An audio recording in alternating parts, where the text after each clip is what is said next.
On Oahu, Waipohaia Falls appears to flow upward, a rare moment when wind beats gravity. It looks impossible because we expect every waterfall to race downward, not rise into mist.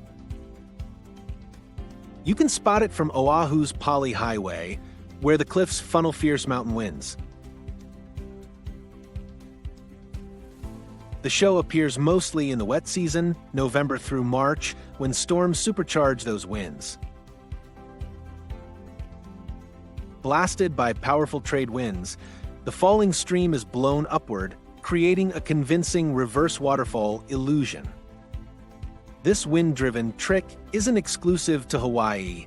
Similar upward falls appear wherever cliffs and gales align. At Naingat in India, monsoon blasts can hurl entire cascades skyward for minutes at a time. Even Utah's desert rims and Sydney's coastal cliffs have witnessed brief reverse falls during violent gusts. Many think it's just camera trickery, but it's real physics. Wind overpowering gravity's pull on droplets. If wind can flip a waterfall, what other landscapes change shape the moment the weather turns?